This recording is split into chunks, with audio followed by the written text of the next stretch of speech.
Kenzie91K, and in today's video we're finally going to be doing a monthly reading wrap up. I feel like I've only filmed, have I ever even posted one on here? I know I posted a TikTok 1 month like last year, but other than that I don't think I've ever posted a reading wrap up on here. If I did, who knows? Today we're going to be going through all of the books that I have read. I've read a lot of good books. Like, there are a lot of 5-star reads on this list. So starting in January, I started my January off a little bit slow because I was trying to finish a specific series, and that specific series is the Caraval series, particularly Legendary and Finale by Stephanie Garber. These two books were pretty darn good. I like these better than I liked Caraval. Caraval, I think I gave like a 3-star, but like these two, 4-star and a 4.5-star. This series was so good, and I definitely liked Donatella better than, what was her sister's name? Scarlet. I definitely liked Tella better than Scarlet. I really liked the world in these books. The world was just beautiful. I liked the first book for the mystery element, definitely, but these two books, just the world building and the atmosphere was just beautiful, and going into more of the girls' past was awesome. In the last book in particular, we got both girls' POVs. Overall, a really magical story. Not one of my favorites. Yeah, a 4-star series for sure. The next book I read in January was Icebreaker by Hannah Grace.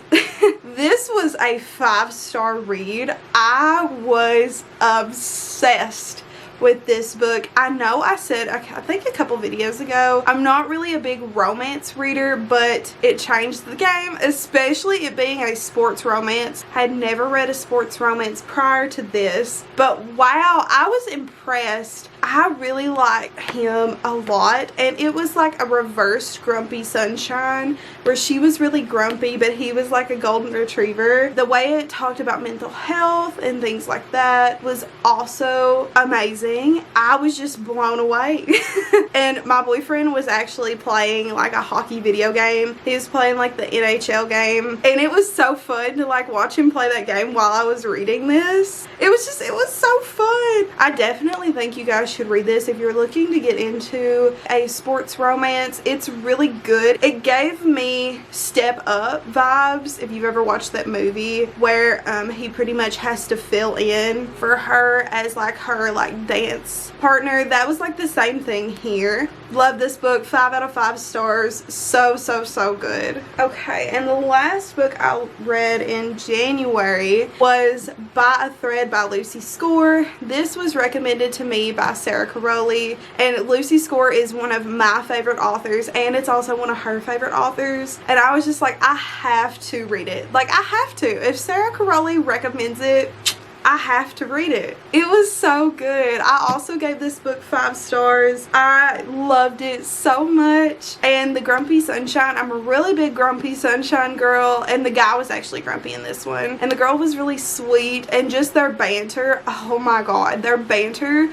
was the best. I feel like it done workplace romance like really good, and I just loved watching them just go to work every day and like bicker over anything. I loved it. 5 out of 5 stars. Now we're kicking off February, and to kick off February we have a book that it literally took me weeks, and I'm still not over this book. But the next book I wanted to talk about is Powerless by Lauren Roberts. This book I seen on Book Talk in 2021. It sounded so good, and I followed her because I was like, I want to read that book. I just kept seeing it over and over, so I wanted to keep up with her, and it did not disappoint. Like, it was so good. Oh my god, I could go on about this book all day, but I'm gonna try to keep it brief. I gave it 5 out of 5 stars. Her writing is really lyrical. You could tell that she wrote about what she likes, and I'm not saying that other authors don't do that, but you could just really see books that she's enjoyed, that she like took from those books she enjoyed and she made it her own. She compared it to The Hunger Games and Red Queen. I've never read Red Queen. I did read like a little bit of it, but not enough to understand it. But The Hunger Games, I think this is a great comparison. Like, I think her comparing it to The Hunger Hunger Games, but also saying it's nothing like the Hunger Games is a great way to describe this book, because there were some points in the book, especially when you get more into the plot, that I'm like, oh yeah, I could really see this being the Hunger Games. The way she wrote both Paedon and Kai and their relationship. It was also weird, I did want to point this out, that I knew her first before she became an author. Well, I knew her through social media, and I got to watch her videos and watch her talk about like her favorite books and also talk about poetry. By knowing what she talked about on the internet and knowing, like, you know, what she liked and things like that, you could really see that come through in this book, which is so cool. It was such a cool experience to get to know the author a little bit through the internet before reading her book. That was really cool. 5 out of 5 stars. And the cover, oh my god, the cover is so pretty. Alright, I'm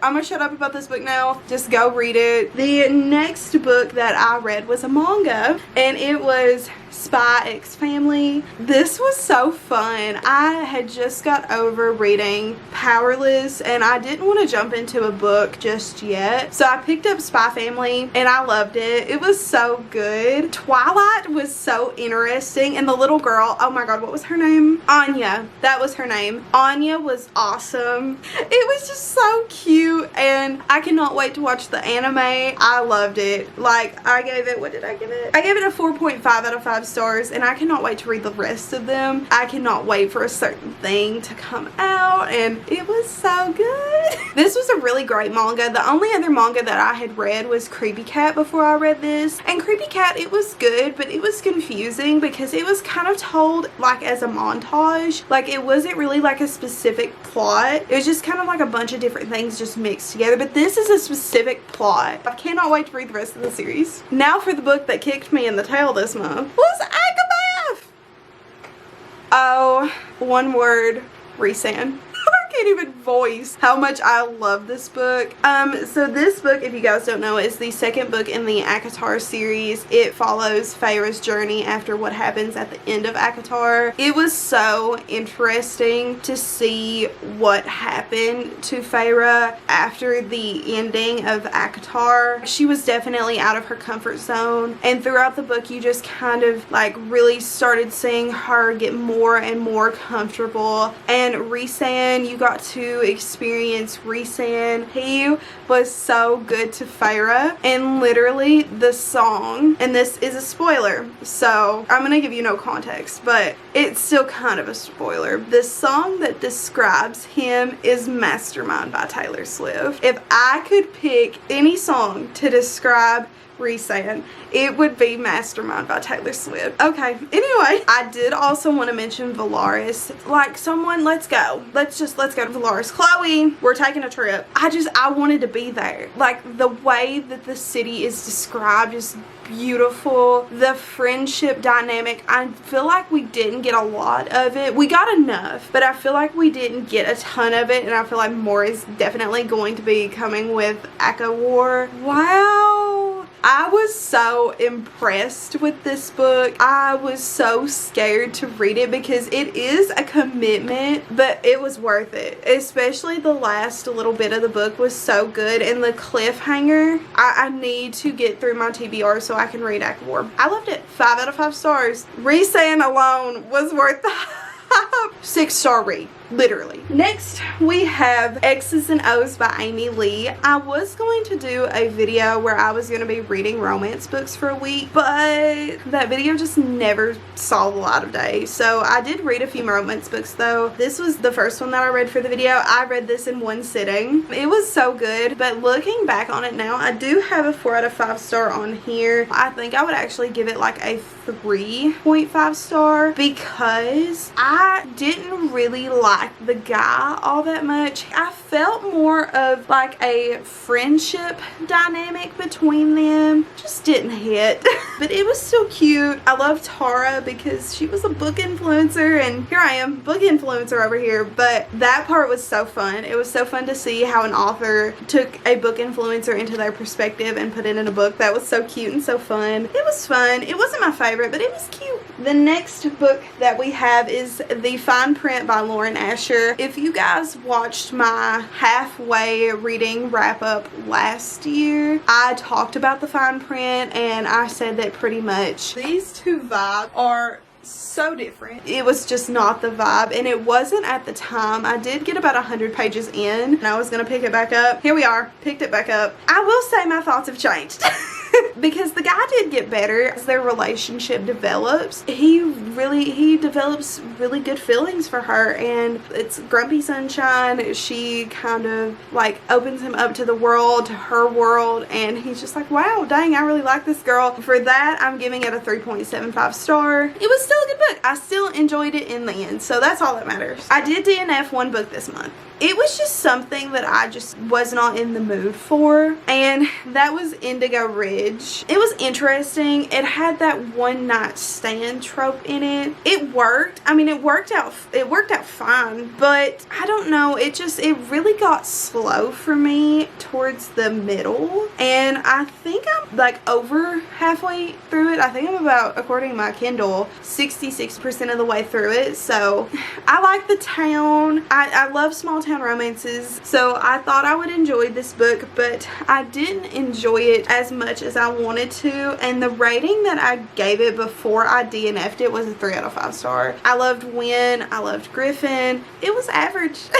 We'll be finishing it eventually, but we're putting it aside for right now. This book took me a month to read. I picked it up a while ago and I kept comparing it to From Blood and Ash. When I first started getting back into reading, I was really into Enemies to Lovers, but I should not have compared this book to From Blood and Ash because it was not that at all. I really did end up liking it, especially after I started listening to it. It was a really good audiobook, and that was Dance of Thieves by Mary E. Pearson. The girl that wrote Powerless, she is obsessed with Dance of Thieves, so after I read Powerless, I did want to go and finish this book. I can see why she liked it, and also like Haley Pham said she loved it, and I loved it. It wasn't a 5-star read, but it was a 4-star read, and I think the next book will be a 5-star read. Cassie was such a fun character. I thought she was such a strong female lead, and I also really like Jace. There was a trope in this book that I really don't like.